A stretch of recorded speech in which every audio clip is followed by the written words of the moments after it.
এই দেখো পটল আমি কেটে ধুয়ে নিছি। এখন আমি এটারে সিদ্ধ করব, ভর্তা বানাবো।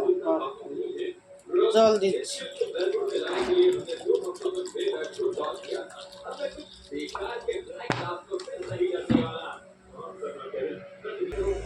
পটল সিদ্ধ হয়ে গেছে। আরেকটা সবজি দেখো, আলু আর শিমলা মির্চ বানিয়ে ফেলেছি। এখন পটলটারে মিক্সিতে পিষবো। এটা মিক্সির ভিতরে দিয়ে দিয়েছি। এখন রসুন আর কাঁচা লঙ্কা এটা দিয়ে আমি এখন পিষবো। কড়াই গরম হয়ে গেছে। সরষের তেল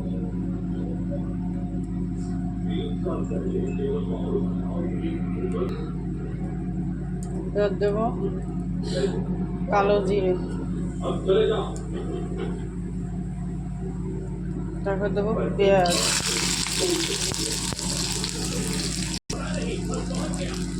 যে পটলটা সিদ্ধ করে রেখেছিলাম, পিষিয়েছিলাম, ওইটা দিয়ে দিচ্ছি। এবার দেবো নুন,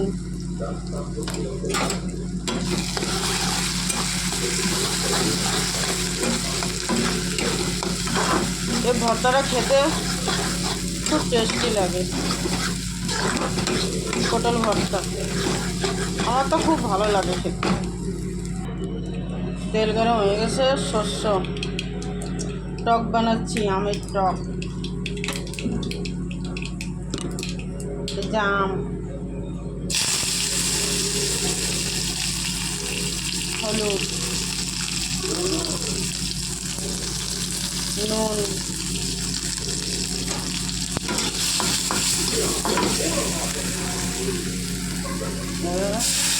জল ফেলে দিলাম। পাতলা টক, গরমে পাতলা টকই ভালো লাগে।